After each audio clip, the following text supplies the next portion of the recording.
This is a guide on replacing a digitizer on a 10.1-inch Samsung Galaxy Tab. Tools you will need are a flat wide metal tool like a putty knife and a heat gun. You may also need a pick or a flat screwdriver.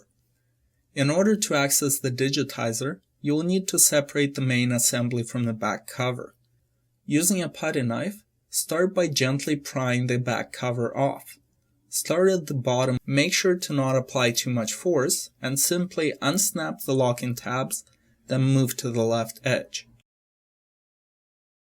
Once you unsnap the left corner, enough to insert your fingers between the digitizer and the back cover, move to the right corner and repeat the procedure with a putty knife.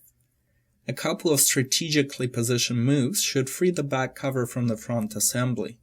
Pick out the main assembly and set the back cover aside. Then, separate the protective tape from the middle flat connector.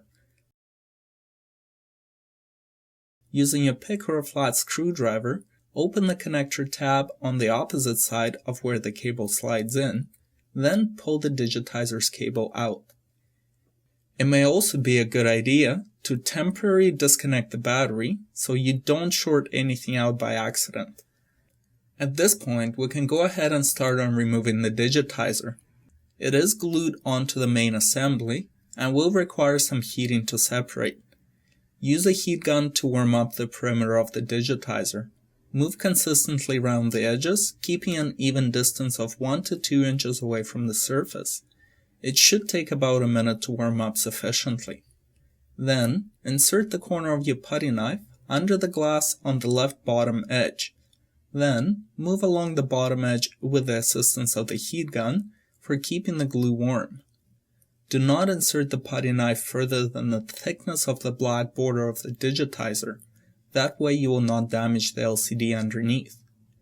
Continue separation using the putty knife and a heat gun. Glue should separate fairly easy. If the knife is getting stuck or it is hard to move, apply more heat. Move along the perimeter, focusing on unbroken areas of glass.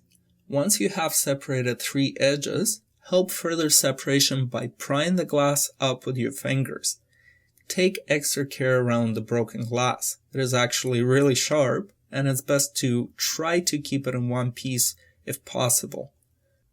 Once the old digitizer has been separated, clean the LCD from any scuffs, dirt, or dust prior to installing the new digitizer. Now that we have a clean LCD, the new digitizer can be applied.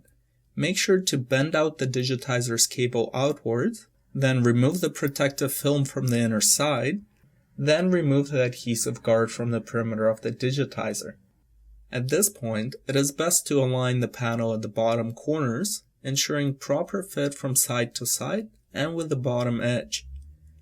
Please take your time on this step, as separating the new digitizer may ruin the glue and the quality of the repair.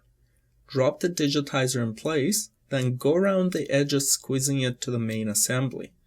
Then, lay the main assembly down to reconnect the digitizer's cable. Slide the cable into the connector, then close the securing tab. Then reconnect the battery connector. Then inspect all visible connectors to be in place. We've had one connector come off during disassembly. Make sure you've checked all of them thoroughly. Then replace the connector tape. Place the top edge of the main assembly into the back cover. Then go around the perimeter, squeezing the edges of the tablet to ensure all locking tabs have clicked in. Then remove the protective film and you're done.